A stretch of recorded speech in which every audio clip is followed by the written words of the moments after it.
Toxic teams and employee disengagement happens when you're not paying attention to these small infractions that can add up over time.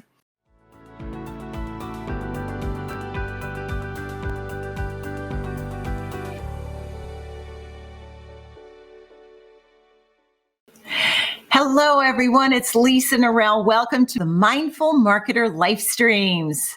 This very important topic today about how we can tame toxic teams through effective storytelling. So this whole topic around toxic teams, let's dive in. I got interested in this when I looked back at my own career. I lived in San Diego, California for some time back in the 2000s, early 2000s. And I remember having a client in the software industry, and they were in the news all the time. Best place to work, happiest employees, getting awards through the San Diego Business Journal. They were a client of mine, and I enjoyed working with them.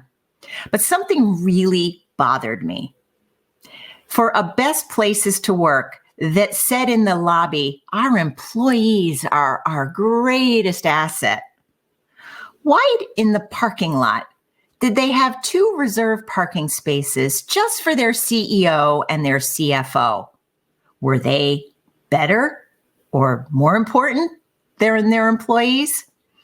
So toxic teams and employee disengagement happens when you're not paying attention to these small infractions that can add up over time. And if you forget to tell stories about the people that matter in your organization and your customer base.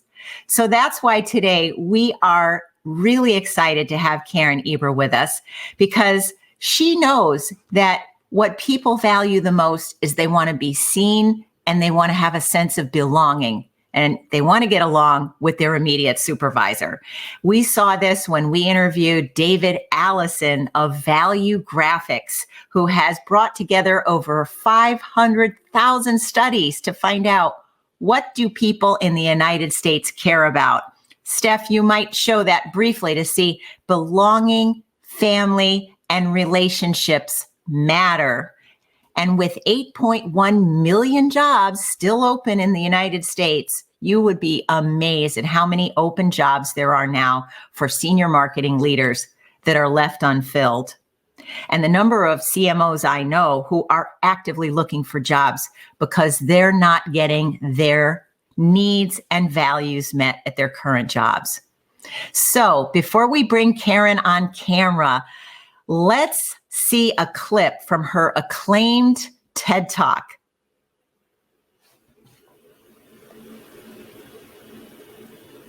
But in my work with leaders, I've also found they tend to be allergic to telling stories.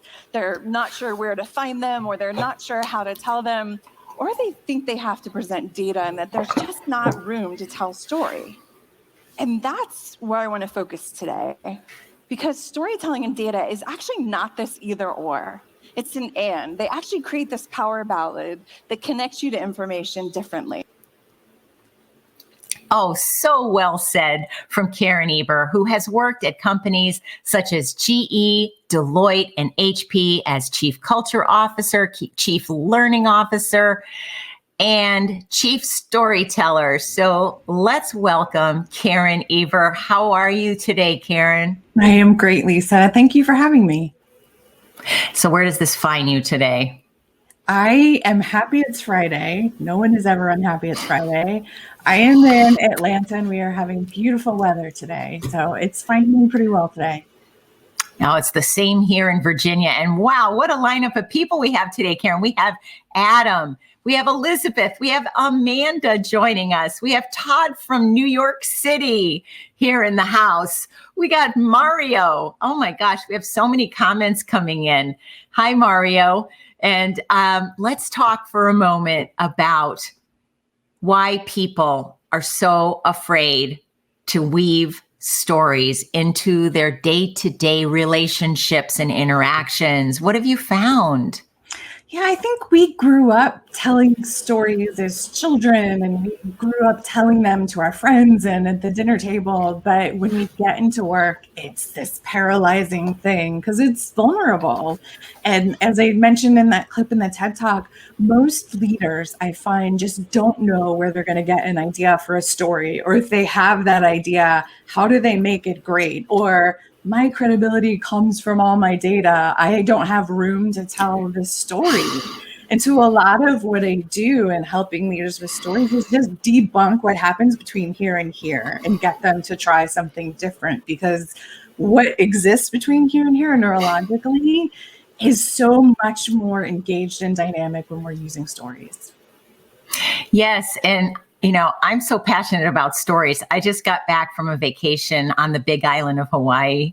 And, I'm a big time ocean swimmer and so forth. And I just got mesmerized by the story of Pele, the goddess of volcanoes in Hawaii.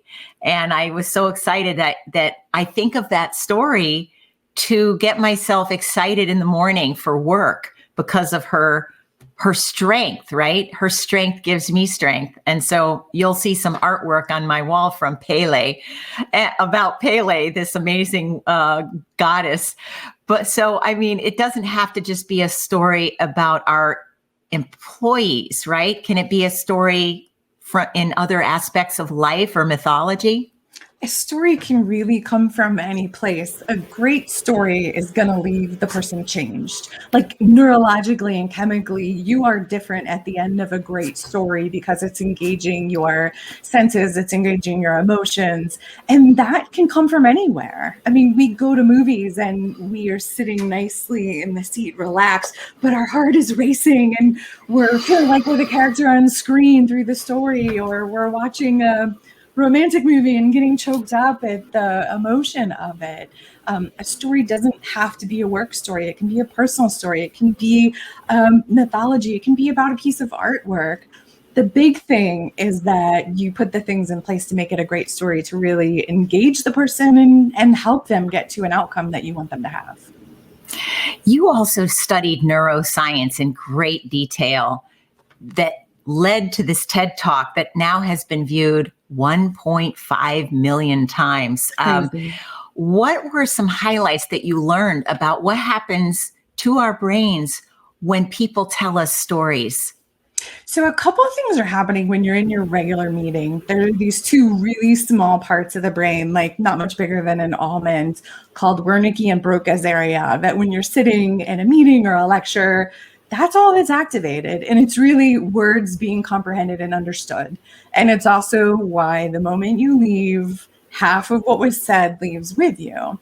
So when you tell a story, you're actually not engaging just those two areas. You're starting to engage the whole brain, because you're going to tap into emotions. You're going to tap into senses. You're going to be going much more broadly across the brain.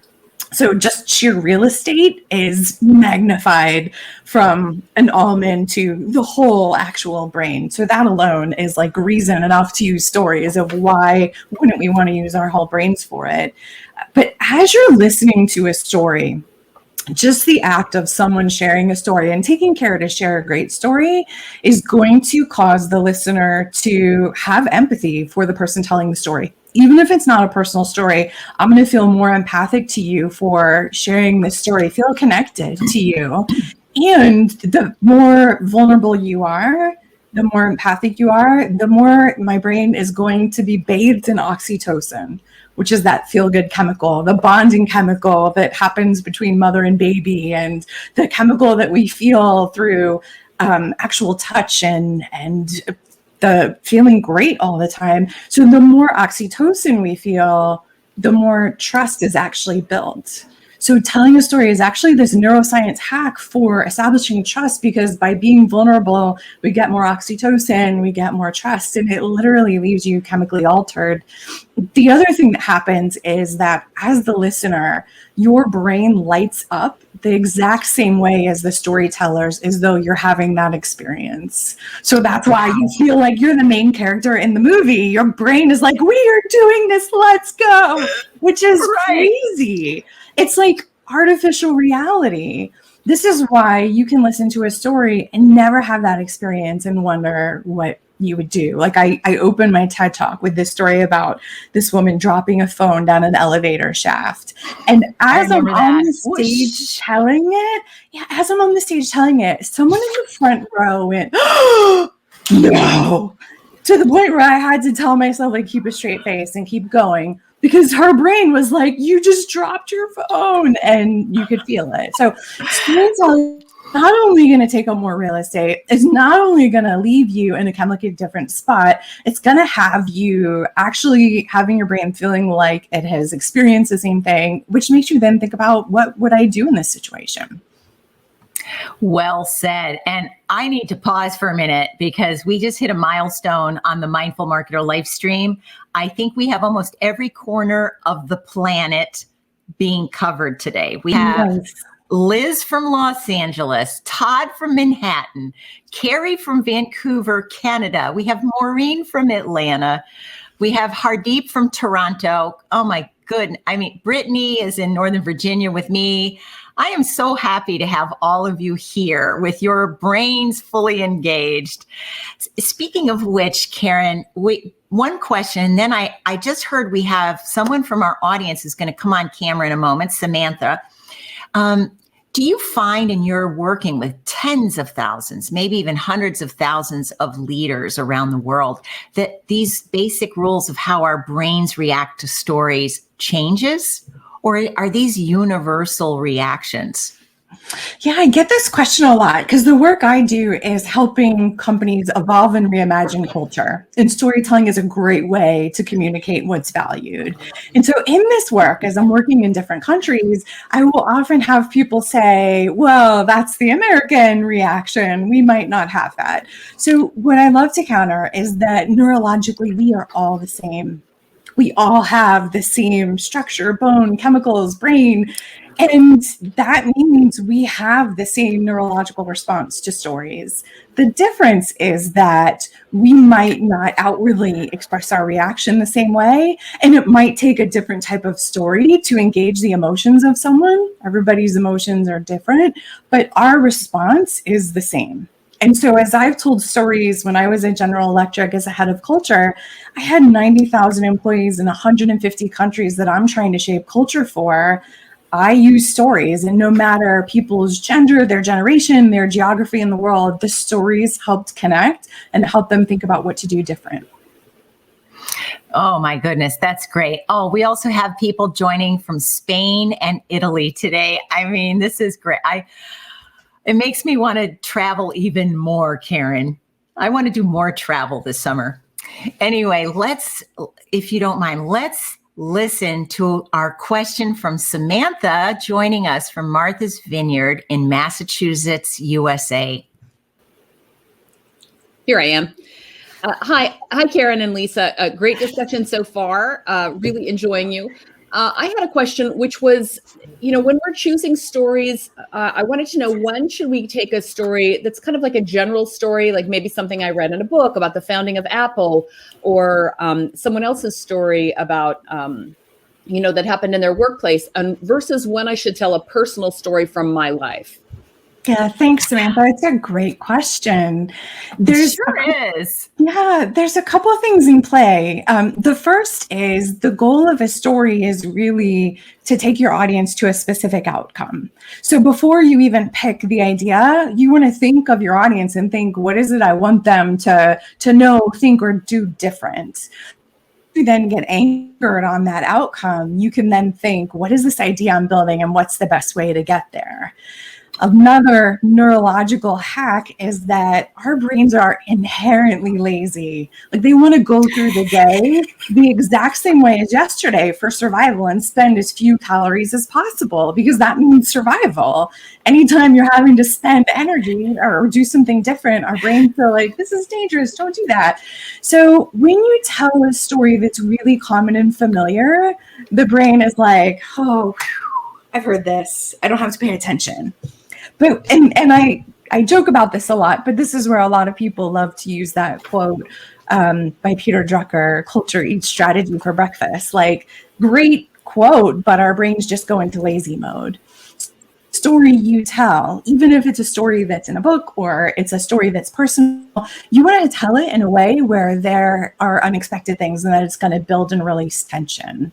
So it doesn't matter if it is a story from a company or a story from yourself. Your big thing is it meeting the outcome that I want for my audience? Is it helping build that idea? And am I doing this in a way where there's enough unexpected that the brain is going to lean in and spend some calories on this? Well, I love it. Wow. I love the idea of spending calories on a story. I will definitely aim for that in the future. Oh, it's so good to see you, Samantha. And thank you so much for joining us today from Massachusetts. Thanks. Enjoy the rest of the conversation. I'll be watching. Thank you. Samantha is a dear friend of ours and one of the world's most incredible business leaders and marketing experts. So if anyone doesn't follow Samantha on LinkedIn, I say do it now. We also have Jake joining us from Washington, D.C., and we have another question from Elizabeth Webster on LinkedIn. This will be interesting. Elizabeth, emotional intelligence is definitely a huge part of service. It seems as if storytelling is a great way to encourage empathy with your teams. Thank you, Elizabeth Webster. Let's talk a little bit about how it triggers empathy again for our audience, Karen. Yeah, this is where that annual offsite or the team meetings, when we could all come together in person, you come away from them and you feel so much tighter bonded with your team because you have some of this casual conversation and you learn more about people as individuals and you gain empathy for who they are. So just by sharing life experiences or sharing personal stories, you definitely are increasing that oxytocin and trust and empathy, and it creates that actual bond where you feel that tighter. By telling a story, even in a business setting, it will have a huge impact because people feel like they know you. Even if you're telling a story about someone else, there's the act of vulnerability that people respond to. We love vulnerability. This is why there's puppies and kittens and babies. We respond to that vulnerability, and the same thing happens in storytelling. Yes. And greetings from someone who knows how to tell funny stories. Gary from San Diego is with us. And Gary is one of the preeminent humorists I know who has spent time and actually spoke with our marketing growth leaders, our private CMO group. So it's so nice to see Gary here. He'll be joining us later this year, Karen. In the meantime, yes. In the meantime, I also want to ask you about the bridge you made a while back when you said storytelling can help when companies have toxicity in their business or in their ethos. Tell us where you saw the connection there and what you define as toxic teams.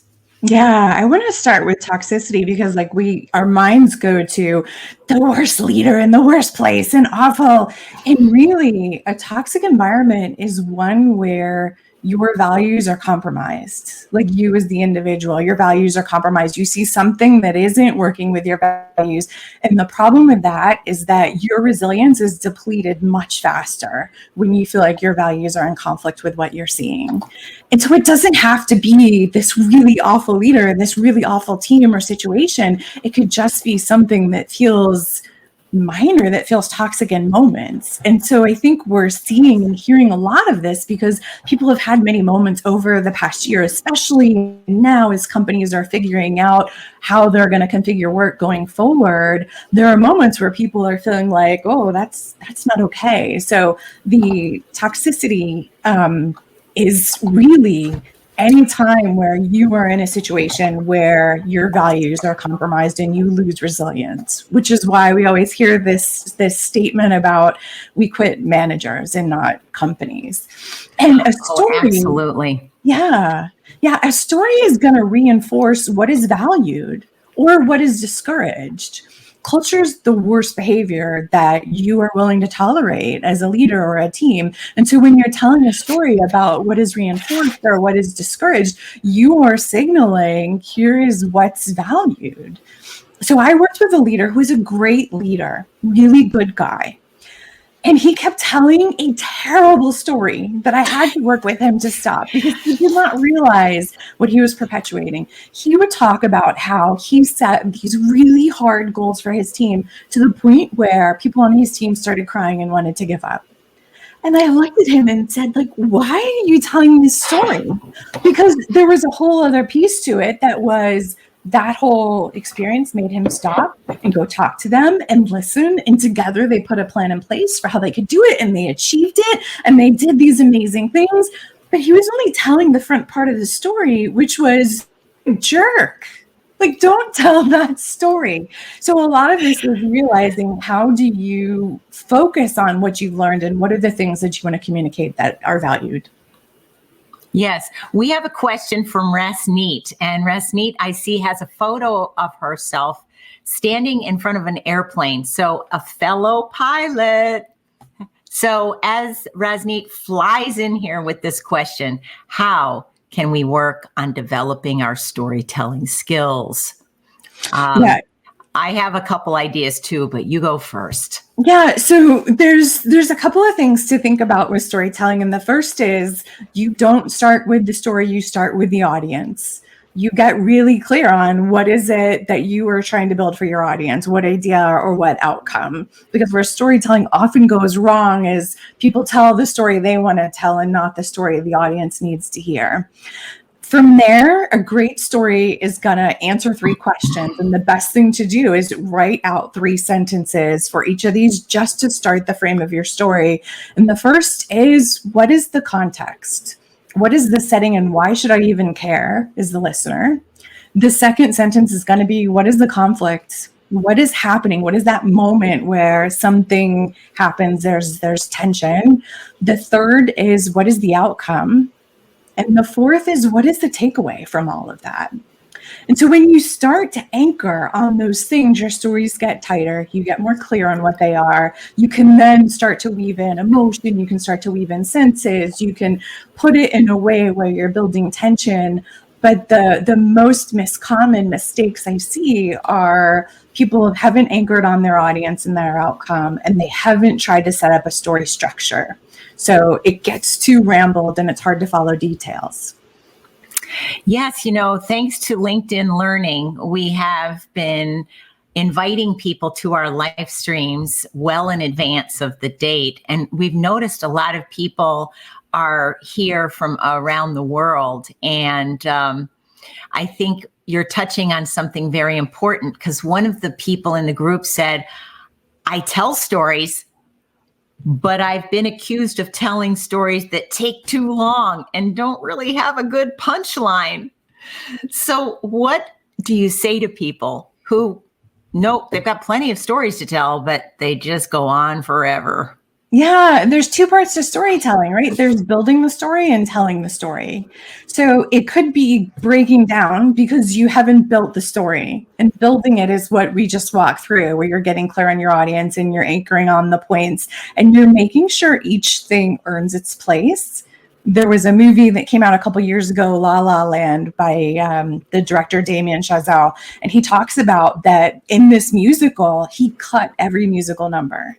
And he added them back in only when he felt like they moved the story forward and they contributed something.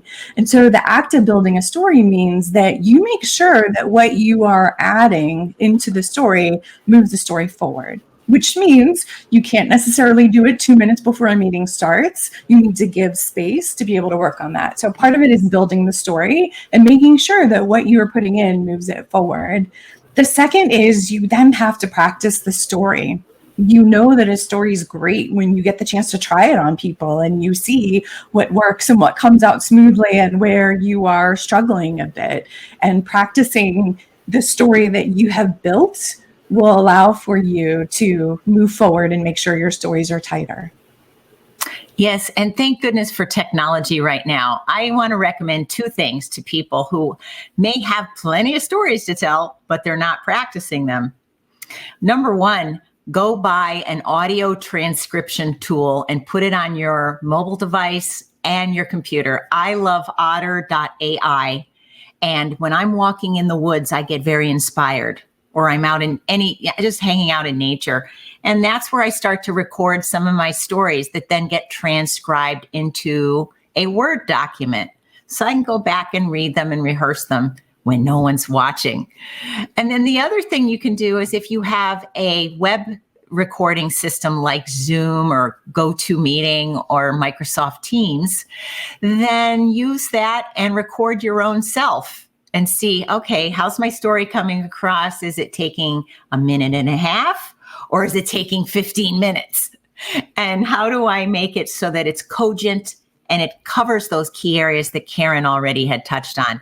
Oh, Nikita, you are so right. Sometimes we get a little swayed away while telling a story that we forget that the audience starts to drift off. So how do we solve that issue so that we keep that audience really listening? Yeah, so this story is going to build and release tension. So if you physically see your audience drifting, that their brain has said, all right, we can go on easy mode because we know what's coming. Because part of the problem with our brains being lazy is that they then anticipate and fill in the gaps. So that means their brains are moving faster than your story. The best way to do that is to make sure that as you're telling a story, there's things that are unexpected, and that you are building the tension in a way that they want to know what happens next. Part of it is that story structure so that you are working against their brain, in this case, to make it spend more calories.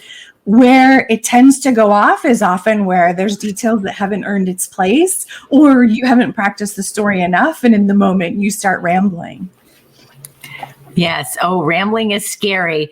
And Elizabeth's back with, have you noticed any kind of balance that works well when you're kind of walking the line between presenting data and telling stories? Now, this is a great question. Elizabeth, I owe you a Starbucks coffee because I'm always living in that dance too. Where's the balance? Tell us what you've seen there, Karen. Yeah, I work with a lot of executives and CEOs on this. And most often the way those meetings go is they show up as we're getting ready to prepare them for an upcoming presentation. And they typically will have like an hour to present, and they'll show up with like 45 slides of McKinsey data or BCG data. And I just look at them like, well, let's put that aside. And again, go back to the audience of what is it that we're trying to do. Our bias is that if we lead with the data, we're going to be credible and people are going to understand and we're going to convince them. However, most of the conversations with data, there's a few things happening. The audience is listening to you thinking, do I believe this data? Do I agree with the takeaway? Or what is even the takeaway on these slides or this data point? Because there's so many things I'm discerning. See, the challenge with data is if you're not guiding people through the data with story, everyone's going to land in a different spot or they're going to be questioning it. So the benefit of telling a story with the data, telling a story about the data, is you're guiding them through to have everyone be in the same starting point for a conversation. What happens when I work with the executives is most often they only need 1 or 2 data points to support the idea that they're trying to build, and they come in with 50. And so it's really challenging this idea of what is it that you're ultimately trying to communicate and help people understand. Data are important. It should not be rejected, but our default is to go to the slides and pitches that we already have made and just talk our way through them instead of stepping back and really being thoughtful about how we're building the idea for people and using a story to get us to the same place to have a discussion. Yes. Oh, most definitely. And one of my favorite sayings is death by PowerPoint, and it's really true. It can destroy your audience engagement. Now, before we talk about storytelling for belonging and inclusion, very hot topic around social activism right now in corporations. I want to just take a pause and tell you we're still getting a ton of questions. And if your question doesn't get answered, make sure you still post your questions because we will be going back on LinkedIn to watch this replay to make sure that we provide you with some guidance and thought. I also think this is a great month because Robert Cialdini, the godfather of influence from the university, from Arizona State University, just came out with version 2 of his world-renowned book. And influence must belong on our bookshelves. He talks about, if you're going to use data, look at how can you maybe report on that data over time. So maybe say, over the last 3 years, our customer satisfaction rates have gone from 50% to 70%, but this year it's at 90%. And we are so proud of you and Maria in the customer service group, and what she did to turn that around was phenomenal. When people start to see a pattern, they start to get hooked much better than just saying, here's 75 key performance indicators that you should take a look at. So that's something to consider as you're formulating your story. So take it away, Karen. Give us your thoughts on storytelling. Are you getting a lot of questions from your executive clients these days around how we can tell better stories to cultivate belonging and inclusion? It's such an important topic. It is absolutely coming up all the time. And there is such a range of it, from equality to even inclusion in a hybrid environment. So many leaders are making this comment of, oh gosh, if an employee doesn't return to the office and they're working virtually, like, how do we make sure they're not out of sight, out of mind? So storytelling is going to be really important because it's going to reaffirm what's valued, and where you're able to use stories to demonstrate to people, this is what's important and we have a place for you and you belong. So there's so many different types of stories you can tell. I actually don't believe here are the 4 stories you should tell, because that's not authentic. A good leader should be able to tell any story for any situation. There are times where you can tell a story about an experience that someone has had, or we talk about the hero story where someone has done a project or had a successful moment that resulted in an incredible outcome that's important to share. I like to talk about telling stories of great. I have a friend that's an image consultant, and people would always come to her and say, how am I doing? Not expecting her to say, go to the runway, you are amazing, but they wanted to get a sense of what they look like. Or another friend is a communications consultant, and people would always say, so how am I doing compared to other people not expecting to be told to go to the TED stage, but they want to know. And I get this version of this where leaders and teams come to me and say, how am I doing? And what that is what does great look like? What does a great inclusive environment look like? A great team, a great leader. So I think that there are ways to think about what are the values that we are trying to reinforce through our inclusion efforts. What are the ideas we want to make sure we build? Because again, you want to go to the audience and those things that you want to create and use those to then intentionally build stories and ideas. I see the same thing with my corporate clients. I'm working with a $1 billion nonprofit right now, and they're doing such wonderful work on the planet. And we looked at their performance dashboard for the initiative that we're helping them with. And one of the things that was missing for them to tell these kinds of stories that you're describing were observable behaviors. So for the question we just received about that, I would say that, and I think that was from you, Adam, I would say make sure that you train yourself to catch people doing things right. Catch people doing things right in your organization and make sure you call them out. In all the years I've been raised and schooled in Western culture, for better or for worse, I have been trained to look for problems, right? There's going to be a problem. Or I think when I'm consulting, which is a habit I have to constantly improve, is let me look for problems. What if we look for what's working and amplify it and use that to weave into our stories? Well, it happened again, Karen. We're running out of time. I have had such a great time with you today. While we wrap up, one of my favorite stories in your TED Talk was about Michelle. So fill us in the remaining minute here about how Michelle inspired you to tell a great story and how she's doing.